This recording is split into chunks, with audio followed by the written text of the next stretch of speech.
Good morning all of you. Today in 11th class chemistry, आज हम 11th class chemistry chapter आपका chemical thermodynamics part 2।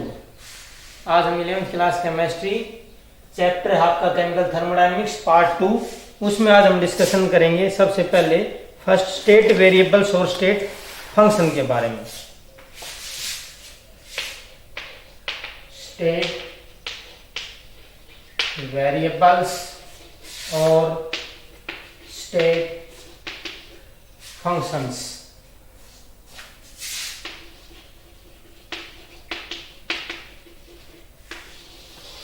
State variables और state function के बारे में। तो सबसे पहले स्टेट वेरिएबल्स क्या होते हैं? Those whose value depend only on the initial and final state of the system. State variables क्या होते हैं? Those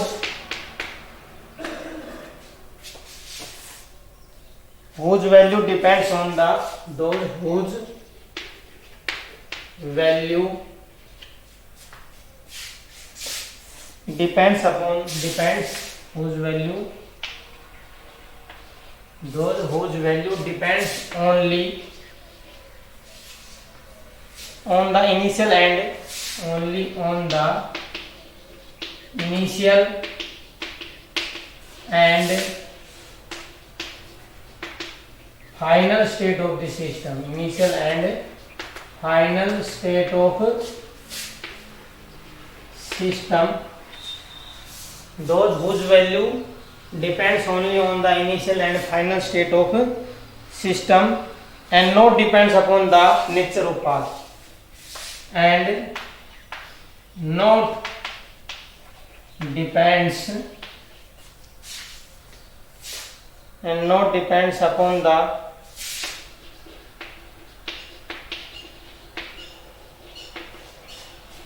nature of path are called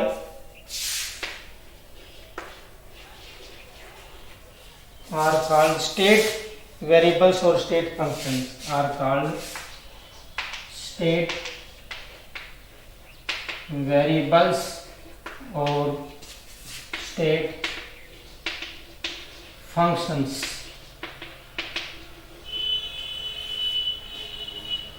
For example,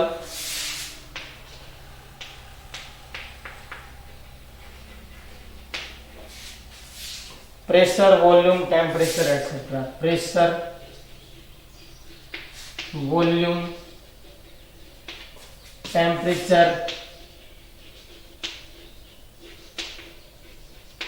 etc.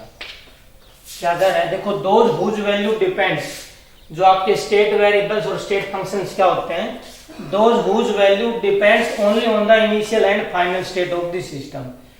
दो जिनकी वैल्यू कहाँ किसके ऊपर डिपेंड करती है? इनिशियल और final state of the system पर, and not depends upon the nature of the path, और किसके ऊपर डिपेंड नहीं करती? नेचर ऑफ पाथ पर। वो क्या कहलाते हैं? स्टेट वेरिएबल्स और स्टेट फंक्शंस।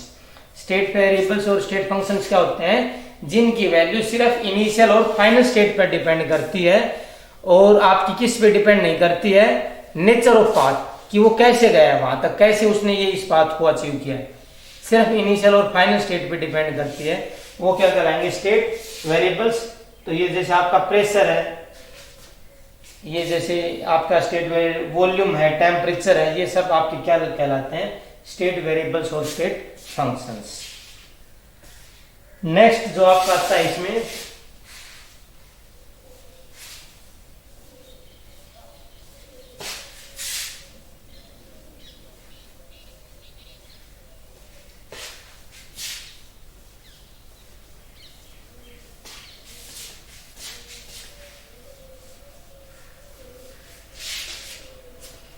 नेक्स्ट इसमें जो आपका आता है इंटरनल एनर्जी।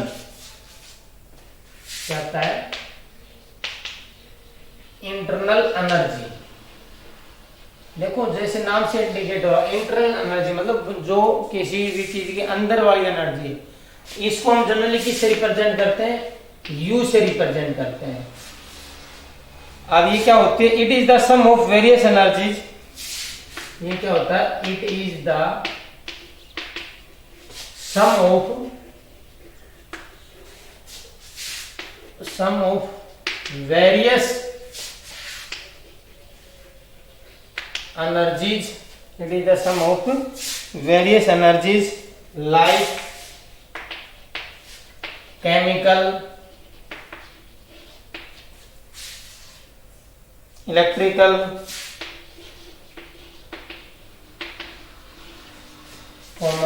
Mechanical etcetera. क्या होता है? It is the sum of various energies like chemical, electrical, mechanical etcetera. ये जो आपकी इंटरनल एनर्जी होती है, ये जैसे किसी बॉडी के अंदर की एनर्जी है, तो ये सम क्या होता है? जो उसके अंदर वेरियस टाइप की एनर्जी है, केमिकल है, इलेक्ट्रिकल है, मैकेनिकल है, रोटेशनल है, ट्रांसलेशनल है, सभी का जो सम है वो क्या कहलाएगी? Internal energy. और ये आपका क्या होती है? इसको रिप्रेजेंट करते हैं यू। और ये भी क्या होती है आपकी? It is also a state function. It is also a state function. क्यों है स्टेट फंक्शन? क्योंकि इसकी वैल्यू भी आपकी इनिशियल और फाइनल स्टेट पे डिपेंड करती है। इसलिए अगर हमें कहीं कैलकुलेट करना होता है तो डेल्टा यू इक्वल टू क्या होता है? u2 minus u1। क्योंकि जो आपकी इंटरनल एनर्जी होती है उसको डेल्टा यू से रिप्रेजेंट करते हैं। किससे करते हैं? Delta U. डेल्टा यू है चेंज इन इंटरनल एनर्जी। तो चेंज कैसे निकालते हैं भाई? ये स्टेट फंक्शन है तो इनिशियल और फाइनल पे डिपेंड करेगी। तो ये सपोज u1 किसी चीज की इंटरनल एनर्जी थी, u2 फाइनल थी, तो डेल्टा यू क्या आ जाएगा? Change in internal energy. ये भी आपकी क्या होती है? स्टेट फंक्शन होती है।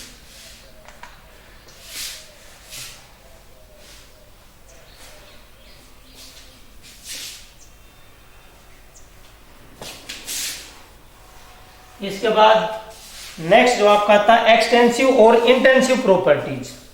तो सबसे पहले हम पढ़ते हैं extensive properties. Extensive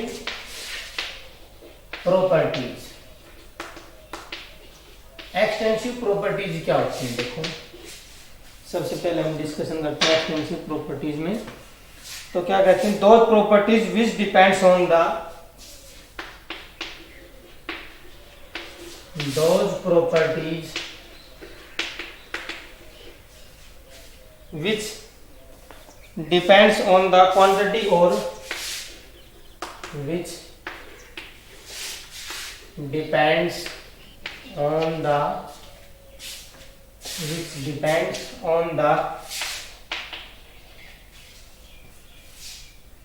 quantity or size of matter, which depends on the quantity और साइज ऑफ मैटर, क्वांटिटी और size of matter, present in the system, size of matter present in the system.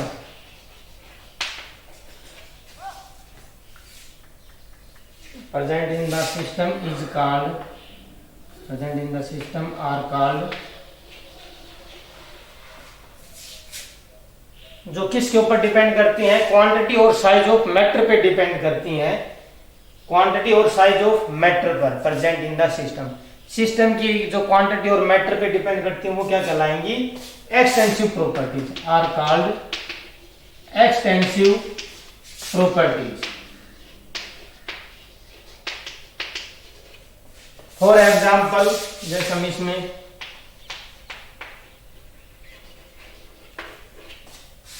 इसमें mass है, volume है, फिर आपका internal energy है, work, mass है, volume है, इंटरनल एनर्जी है,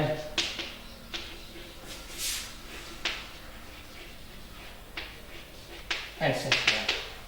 देखो ये एक्सटेंसिव प्रॉपर्टीज क्या होती हैं? जो आपकी किस पे डिपेंड करती है? क्वांटिटी मतलब मात्रा पर, या उसकी साइज ऑफ मैटर पे डिपेंड करती है, वो क्या कहलाएंगे? आपकी एक्सटेंसिव प्रॉपर्टी। जैसे मास है, ये जैसे मास किसी चीज का 1 ग्राम, 2 ग्राम, 1 kg, 2 kg, 5 kg, तो ये क्वांटिटी पे डिपेंड हुई कोई भी चीज। वॉल्यूम है किसी चीज का 1 लीटर है, 1 ml है, 2 ml, 250, कितना भी ml है, या इंटरनल एनर्जी कितनी एनर्जी 1 किलो जूल के अंदर, उसकी टोटल एनर्जी कितनी है।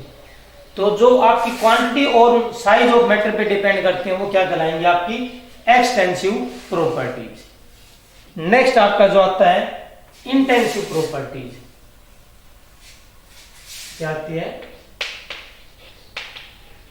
Intensive properties. इंटेंसिव प्रॉपर्टीज में क्या आएगा, दो properties which do not depend upon the which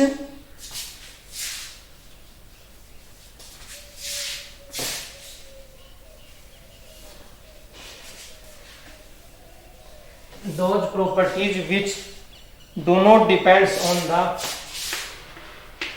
which do not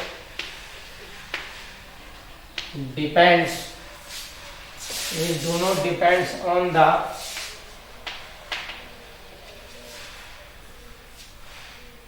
quantity or size of matter, quantity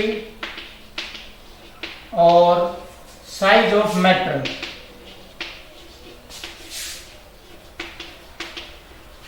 those properties which do not, जो नहीं करते डिपेंड किसके, ऑन द क्वांटिटी पर और साइज ऑफ मैटर पे, are called intensive properties, are called intensive properties.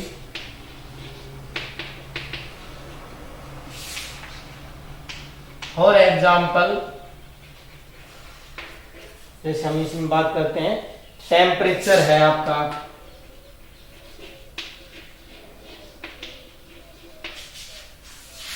Pressure है, density है, pressure है,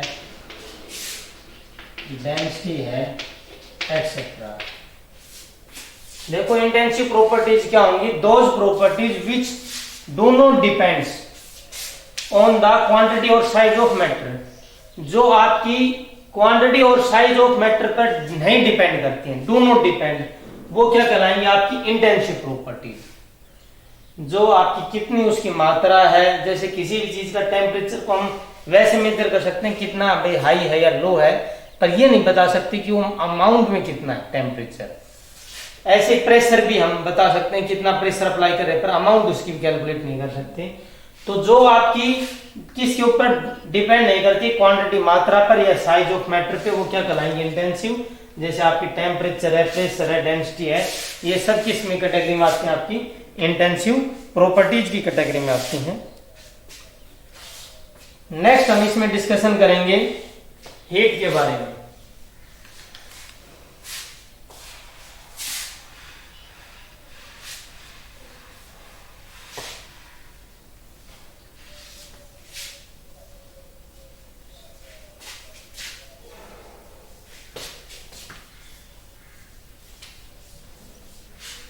नेक्स्ट हम इसमें डिस्कशन करेंगे हीट के बारे में। हीट क्या होती है, हीट में क्या है, देखो, we can also change the internal energy of a system, we can change the internal energy of a system, we can change the internal energy of a system, we can change the internal energy of a system by transfer of heat from the, we can change the internal energy of a system by transfer of heat from the surrounding to the system, transfer of heat from the surrounding transfer of heat from the surrounding to the system, surrounding to the system। हम क्या कर सकते हैं, we can change the internal energy of the system by transfer of heat from surrounding to the system or vice versa,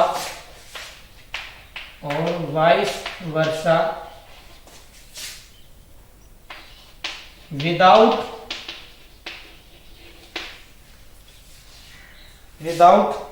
expenditure of work, without expenditure of work, without expenditure of work, this exchange of energy, this exchange of energy, this exchange of energy which is a result of temperature difference, this exchange of energy which is a result of temperature difference, which is a result of temperature difference is called heat, और it is represented by Q, और it is represented by Q.